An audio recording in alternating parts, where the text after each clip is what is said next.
नमस्कार दोस्तों, भारतीय संस्कृति में आप सभी का बहुत बहुत स्वागत है। दोस्तों, महाभारत की कुछ ऐसी कहानियां हैं जिनसे कुछ लोग आज भी अनजान हैं और उनसे जुड़े रहस्यों का पता लगा पाना मुश्किल है। ऐसे ही कुछ पात्रों का जिक्र भी महाभारत में किया गया है। हिंदू पौराणिक ग्रंथों में से सबसे प्रमुख है महाभारत। ये ऐसे कई पात्रों के बारे में बताता है जिनसे आज भी लोगों को प्रेरणा मिलती है, और हम में से कई ऐसे हैं जो उनकी नीतियों का पालन करते हैं। वहीं महाभारत के कुछ ऐसे पात्र भी हैं और ऐसी कुछ घटनाएं भी हैं जो सभी के लिए एक रहस्य हैं। ऐसे ही पात्रों में से महाभारत की एक स्त्री गांधारी का नाम भी लिया जाता है। गांधारी का जीवन महाभारत में कुछ ऐसे रहस्यों के इर्द गिर्द घूमता है जिनका पता लगा पाना आज भी मुश्किल है। धृतराष्ट्र की पत्नी और कौरवों की मां गांधारी इस ग्रंथ में अपनी अनूठी भूमिका और अटूट दृढ़ संकल्प के लिए जानी जाती हैं। वहीं उनका हमेशा आंखों को ढककर रखना भी किसी रहस्य से कम नहीं है। अगर हम गांधारी से जुड़े अनसुलझे रहस्यों की बात करें तो एक यह भी है कि वो अपने सबसे बड़े पुत्र को एक बार नग्नावस्था में देखना चाहती थीं। दरअसल इसके पीछे का मुख्य कारण उनकी दृष्टि से दुर्योधन की अमृत का वरदान मिलने से जुड़ा हुआ था। आइए इस वीडियो के माध्यम से जानते हैं कि आखिर गांधारी की इस मनसा के पीछे आखिर क्या वजह थी। यदि हम महाभारत ग्रंथ की माने तो यह गांधारी के मातृ प्रेम के बारे में बताता है। दरअसल गांधारी की दृष्टि को वरदान था कि वो जिस स्थान को भी अपनी नग्न आंखों से देखेंगी वह लौह के समान मजबूत हो जाएगा, और यदि वो किसी मनुष्य को देख लेंगी तो जितने भी हिस्से में उनकी दृष्टि पड़ेगी वह अमृत को प्राप्त करेगा। गांधारी की यह अवधारणा उनके मातृ प्रेम को गहराई से दिखाती है।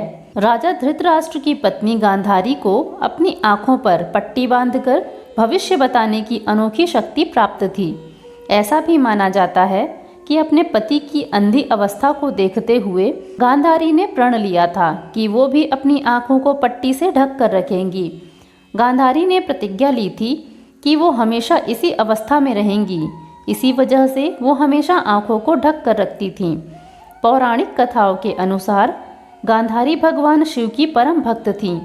गांधारी ने भगवान शिव की तपस्या करके भगवान शिव से यह वरदान प्राप्त किया था कि वह जिसे भी खुली आंखों से नग्न अवस्था में देखेंगी उसका शरीर वज्र का हो जाएगा। इसी वजह से वो हमेशा आंखों में पट्टी बांधकर रखती थीं और अपने ज्येष्ठ पुत्र दुर्योधन को उनकी नग्नावस्था में देखना चाहती थीं, जिससे वो अमरत्व को प्राप्त कर सके और उसे युद्ध में हरा पाना मुश्किल हो जाए। महाभारत के युद्ध के दौरान भीम से युद्ध से पहले गांधारी ने दुर्योधन से आग्रह किया कि वो गांधारी के सामने नग्नावस्था में आ जाए, जिससे उसके शरीर का हर एक हिस्सा वज्र के समान कठोर हो जाए। गांधारी के आग्रह के बाद भी जब दुर्योधन उनके सामने आए तब दुर्योधन ने अपने गुप्त अंगों को पत्तों से छिपा लिया।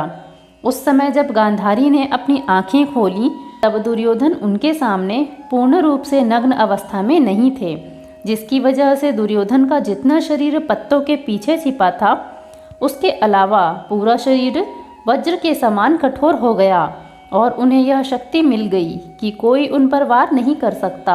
दोस्तों, क्या आप जानते हैं कि श्री कृष्ण ने दी थी दुर्योधन को निर्वस्त्र न होने की सलाह। गांधारी के आग्रह पर जब दुर्योधन निर्वस्त्र माता गांधारी के सामने जाने लगे और बीच में वो श्री कृष्ण के शिविर के बाहर से निकले, उस समय श्री कृष्ण ने हंसते हुए कहा कि दुर्योधन, आप इस अवस्था में क्यों हैं। श्री कृष्ण कहते हैं, तुम इस अवस्था में अपनी माता के पास क्यों जा रहे हो। तब दुर्योधन कहते हैं कि यह माता श्री का आदेश था। तब श्री कृष्ण कहते हैं, परंतु वह तो तुम्हारी माता हैं और इस तरह उनके सामने जाना ठीक नहीं है। कोई भी वयस्क युवराज अपनी माता के सामने पूर्ण नग्न नहीं हो सकता है और ये भरतवंश की परंपरा नहीं है। उनकी यह बात सुनकर ही दुर्योधन ने अपने शरीर के कुछ हिस्सों को पत्तों से ढक लिया और वही हिस्से वज्र के नहीं बन पाए, जिसकी वजह से महाभारत युद्ध में प्रहार के दौरान दुर्योधन को उन्हीं हिस्सों में आघात लगा जो वज्र के समान नहीं थे और उनकी मृत्यु हो गई। महाभारत की यह एक ऐसी कथा है जिससे कुछ लोग अनजान हैं और शायद ही यह रहस्य आज भी अनसुना लगता है। दोस्तों, अगर आपको यह वीडियो पसंद आया हो तो इसे शेयर और लाइक ज़रूर करें। इस तरह की और भी आध्यात्मिक जानकारियों के लिए जुड़े रहें भारतीय संस्कृति से। दोस्तों, अगर इस वीडियो को लेकर आपकी कोई भी जानकारी या आपके कोई भी विचार हैं तो कमेंट बॉक्स पर ज़रूर बताएं।